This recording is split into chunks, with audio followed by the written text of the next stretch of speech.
Direktur Adi Dharma? Oh, saya mengenal. Mengenal baik, Pak. Mengenal baik. Karena memang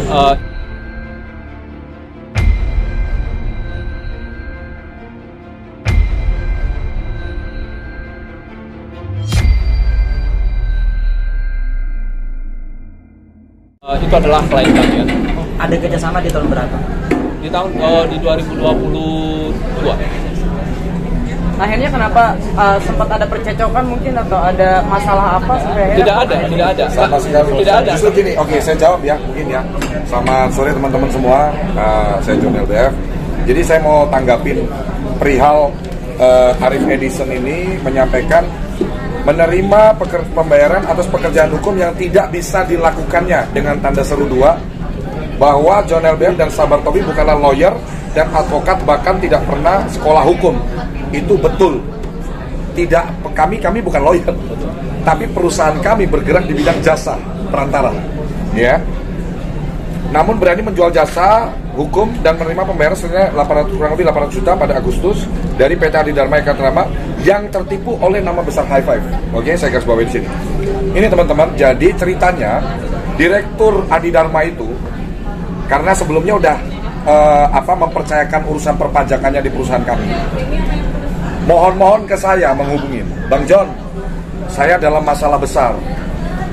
Ya, saya minta tolong Bang John, ini masalah hukum.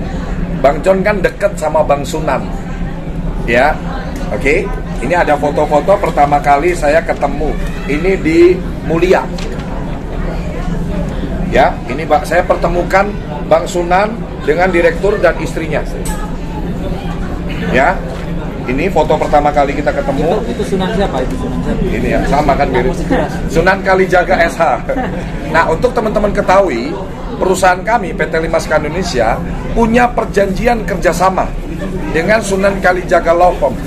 Bahkan special edition, saya siapkan ruangan spesial kantor khusus Sunan Kalijaga Law Firm di kantor kami 18 Office Park lantai 21. Oke? Nah, kemudian ini ada foto-fotonya juga nih ya sama Bang Sunan. Ya, ini di Hotel Mulia Senayan. Oke, karena saya ini orangnya suka nolong orang, suka bantu orang, ya. Dia minta tolong, kebetulan juga klien buat saya adalah prioritas tertinggi. Klien adalah bosnya kami karena yang ngasih duit buat perusahaan kami. Oke, ketika klien minta tolong ke saya akan all out bantu dia. Saya hubungi Bang Sunan, ini ada masalah seperti ini Bang, ya. Kurang lebihnya dia itu sudah ada indikasi diduga melakukan tindakan melawan hukum, ya, diduga melakukan tindakan melawan hukum dengan mengeluarkan salah satu pengurus PT Adi Dharma secara sepihak.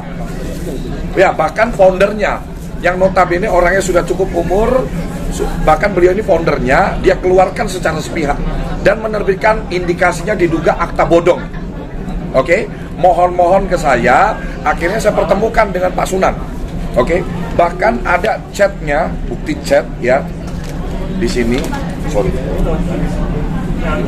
Dia menyanggupi jasa yang ditetapkan oleh Bang Sunan Kalijaga. Bang Sunan ini kan pengacara, bukan pengacara kelas cere gitu ya. Jadi udah, siapa yang nggak kenal Bang Sunan ya. Untuk jasa hukum lawyer fee kami ini pesan diteruskan. Saya tutup nomor teleponnya dulu ya.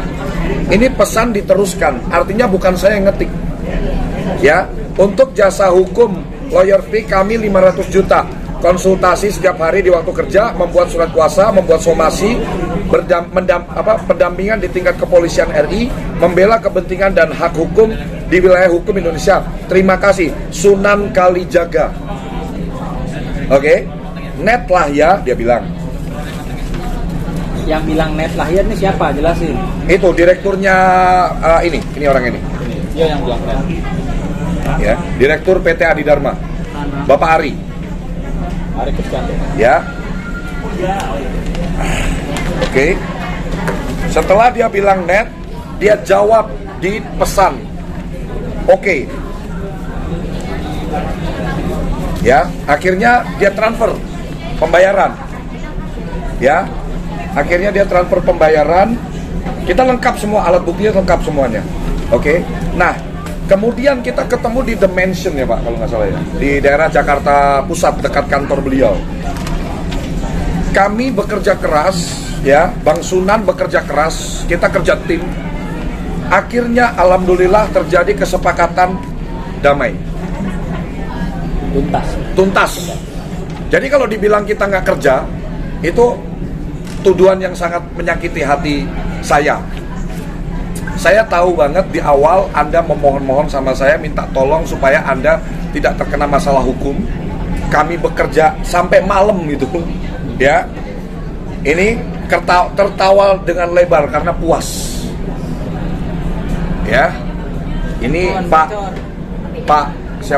Sukadi.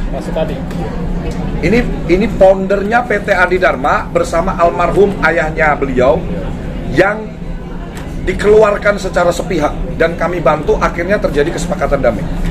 Dan ini ada foto kami dengan muka ceria. Ini menunjukkan tuntasnya pekerjaan yang John LBF dan Bang Sunan Kalijaga lakukan. Jadi kalau dia bilang kami menipu, tidak ada dasarnya karena dana itu, aliran dananya pun kita pindahkan ke rekening Bang Sunan. Nanti Bang Sunan akan jelaskan juga. Ya, jadi high five ini hanya sebagai perantara. Gitu loh. Hanya sebagai perantara karena kami di bidang jasa dan saya kenal dengan Bang Sunan. Kita bekerja, bukan hanya kenal, kita bekerja sama. Ada perjanjian kerjasama. Bukan saya yang mengerjakan. Jadi dan saya tidak pernah menyampaikan saya ini sebagai kuasa hukum, sebagai lawyer, sebagai advokat, tidak ada. Dia minta tolong ke saya. Jadi kalau dengan kejadian ini, ya memang akhirnya saya jadi harus pilih-pilih ya untuk bantu orang ya. Dia datang ke saya memohon-mohon untuk minta bantuan. Setelah saya bantu, dia melakukan ini. Ya patut diduga indikasinya ya mau pansos mungkin sama saya, ya karena saya lagi viral. Ya, karena ini semua dari poin 1 sampai 6 fitnah semuanya.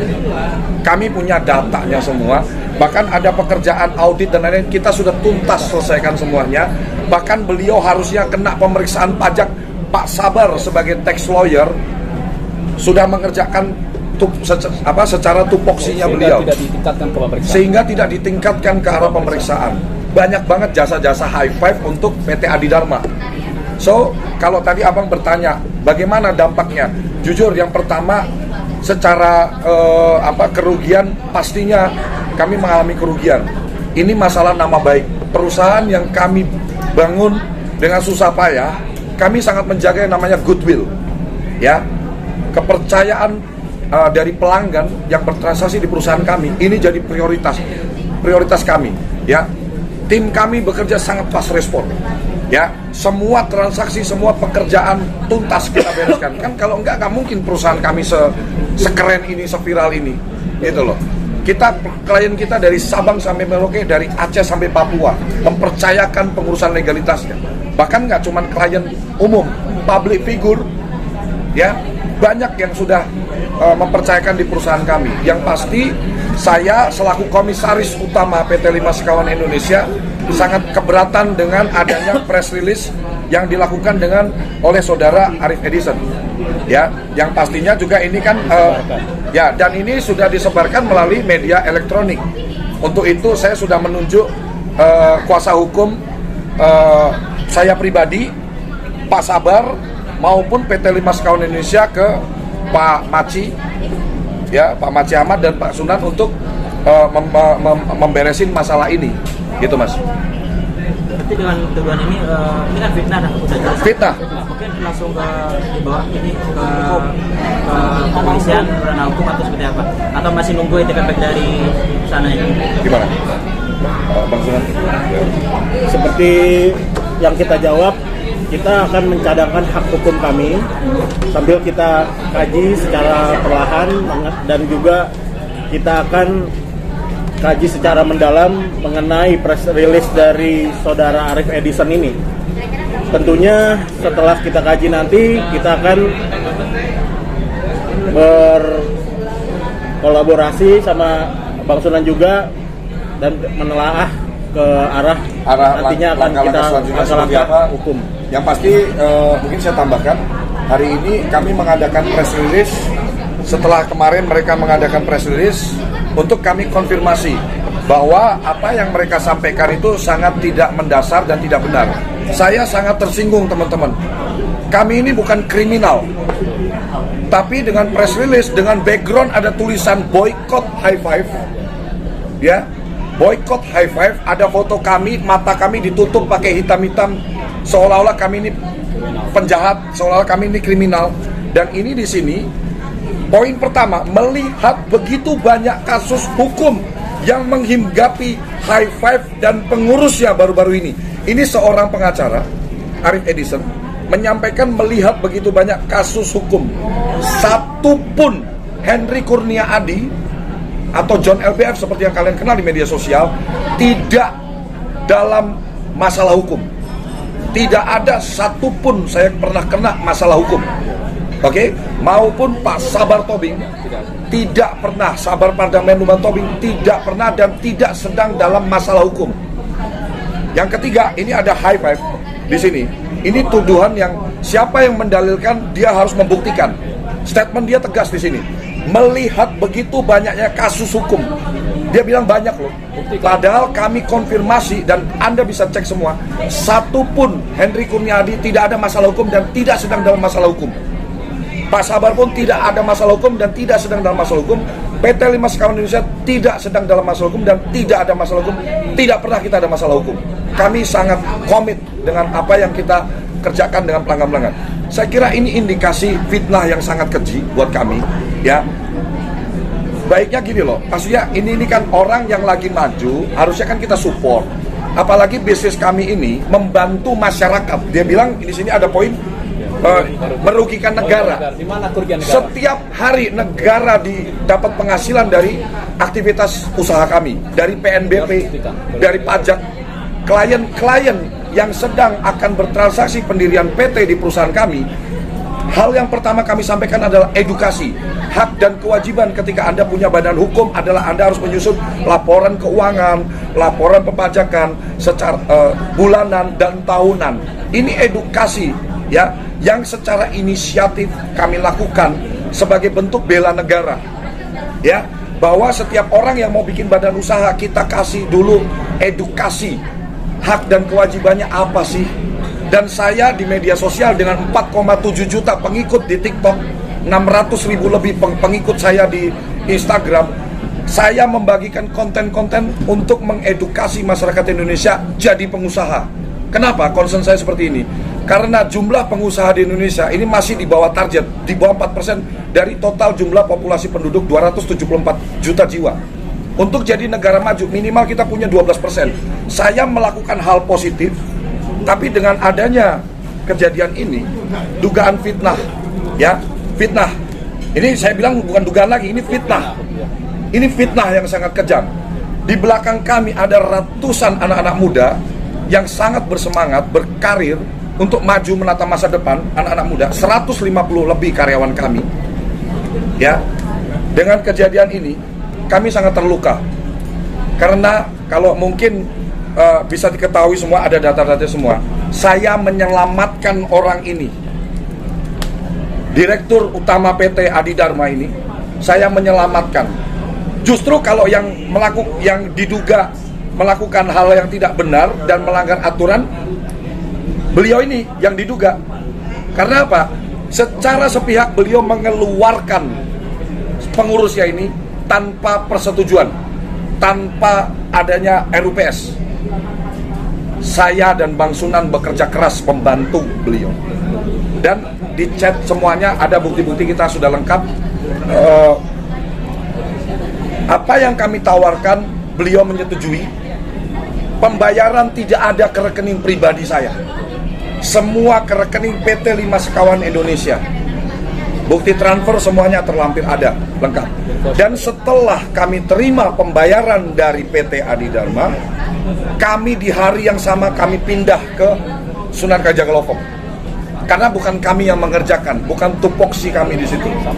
Ya, dan ini sudah cukup bukti bahwa Bang Sunan sebagai kuasa, sebagai pengacara yang mengurusi masalah ini. Kami hanya middleman-nya. PT 5 Sekawan sebagai middleman. yang menyelesaikan Bang Sunan dan tuntas. Ini yang poin pentingnya. Masalahnya dituntas, kami selesaikan. Ujungnya adalah perdamaian, kesepakatan kedua belah pihak. Surat perdamaiannya ada semua, foto dokumentasi waktu Pak Sukadi menandatangani perjanjian kesepakatan damainya, lengkap semuanya kita. Gitu. Ya, untuk masalah sewa kantor juga sampai detik ini bisa dicek cabang kita Kelapa Gading, 1 lantai full kosong. Tidak ada disewakan oleh pihak lain. Jadi semua yang disampaikan Arif Edison di sini sangat tidak berdasar, dan saya ya dan harus dia bisa membuktikan tuduhan ini. Ya. Saya sudah menunjuk kuasa hukum karena kita di negara hukum, ya. Harapan saya kuasa hukum saya bisa melakukan apa yang seharusnya dilakukan untuk juga masyarakat Indonesia ini bisa paham gitu loh ya. Nih, dan ada poin juga mengenai masalah setoran modal 100 juta namun mampu membayar ratusan karyawan. Ini nggak linear loh. Sebagai perusahaan startup, coba kalau kita main logika deh. Oh, berarti kalau saya mau bikin bisnis, saya mau punya 150 karyawan, saya harus sesuaikan dong setoran modal saya dengan kurang lebih 150 karyawan itu berapa miliar. Gak ada orang mau buka usaha, gak ada orang mau buka bisnis. Pembayaran yang kami lakukan sampai ada bahasan menyinggung soal kita bisa bayar brand ambassador. Siapa? Vicky Prasetyo dan lain-lain. Ya, apa saya harus buka? Deal-dealannya berapa? Bayarnya berapa? Itu kan internal kami. Saya ini kan ahli strategi pemasaran. Saya ini kan jago lobby-lobby. Kalian kan, dia kan nggak perlu tahu saya bayar Vicky Prasetyo berapa, Reski Aditya berapa sebagai BA kami, Tukul Arwana berapa, NG Ang berapa. Yang pasti kita ada kontrak sebagai BA dan kami bayar. Kami PT Lima Sekawan Indonesia tidak ada hutang 1 rupiah pun dalam merintis bisnis ini. Tegas ini saya sampaikan, saya sebagai komisaris utama PT Lima Sekawan Indonesia de facto dan de jure sejak 2021 bulan Agustus, de facto dan de jure saya komisaris PT Lima Sekawan Indonesia. Ya, tidak punya kita hutang 1 rupiah pun di bank atau investor untuk modalin perusahaan kami.